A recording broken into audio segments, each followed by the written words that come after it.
नमस्कार.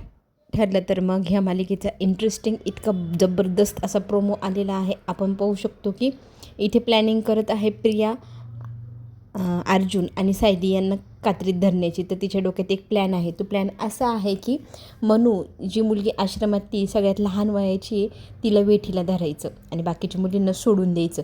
त्या मनूला आता असं ब्लॅकमेल करायचं की तिला असं दाखवायचं ह्या ठिकाणी तुला विकण्यासाठी कोणत्याही तिसऱ्या व्यक्तीने आणलेलं नसून अर्जुन आणि सायलीनेच आणलेलं आहे.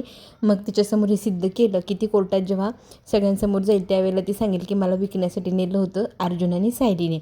ही गोष्ट ज्यावेळेला कोर्टात प्रूफ होईल त्यावेळेला सायली पुन्हा एकदा ह्या जेलमध्ये येईल आणि कायमची इथेच चढल. ही गोष्ट पाहण्यासाठी आपली प्रिया फारच आसुसलेली. आता इथे सचिनला ती प्लॅन सांगू लागते आपण कसं कसं करायचं. तर तू दर 10 कॉलनंतर तुझा मोबाईलचा सिम बदलायचा, म्हणजे तू कधीच पकडल्या जाणार नाही. आणि मी पुन्हा एकदा सायलीला माझ्या ह्या नजरेने माझ्या ह्या जेलमध्ये पांढऱ्या रंगाच्या साडीमध्ये पाहिल.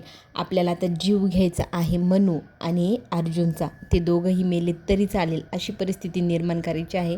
तर तिने प्लॅन तयार केला आहे. त्या पद्धतीने आता अर्जुनला जाळ्यात अडकवण्यासाठी लोकेशन जे आता याच्यामध्ये आहे ना पेनड्राईव्हमध्ये, त्याच लोकेशनवरती अर्जुन जाणार आहे. अर्जुन त्या लोकेशनवरती गेल्यानंतर त्याला तिथे आपली गुंड भेटतील. ते गुंड त्याला व्यवस्थित चोप देतील. अगदी त्याच्या पोटात चाकू खुपसायचा इथपर्यंत प्लॅनिंग इथे केलेली आहे प्रियाने. आणि एक लोकेशन खूप महत्त्वाचं जिथे मनूला पाहण्यात आलं आहे हे ज्या वेळेला अर्जुनला कळतं, अर्जुन धावत पळत तिथे जातो आणि तिथे गेल्यानंतर गुंड त्याला पकडतात. गुंड त्याला बेदम मारू लागतात. मारता मारता एकटा असल्यामुळे अर्जुन तिथे थकतो, दमतो, तिथे खूप जखमी होतो. आणि काय झालं, एका गुंडाने आता पाठीमागून येऊन त्याच्या पाठीमधनं सुरा खुपसून पुढच्या बाजूने टोक निघेल असा घातला. अरे बापरे. आता इथे त्याचा जीव एकदम कासावीस होतो. श्वास घेता येत नाही, इतका गुदमरतो. आणि तो फक्त आणि फक्त सायलीचं चेहरा डोळ्यासमोर आणतो. आणि इथे सायली मात्र देवाकडे प्रार्थना करत असते की अर्जुन आणि मनू हे दोघंही सुखरूप घरी पोहोचू दे देवा. देवासमोर आरती करते, देवाचं कुंकू हातात घेते लावण्यासाठी.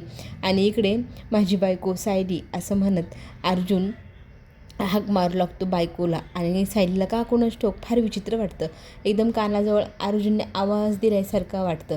आणि मग तो खाली कोसळतो. तितक्यात सायलीच्या हातातली कुंकवाची वाटी पण खाली सांडते. अपशकून झाला अर्जुन.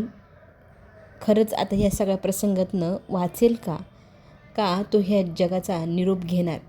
प्रियासारख्या व्यक्तीच्या एकदम राक्षस कृत्याला आपला अर्जुन बळी ठरणार. चला तर मग पुढे खूप इंटरेस्टिंग गोष्ट आहे ती पाहण्यासाठी आपण पुन्हा भेटू. धन्यवाद.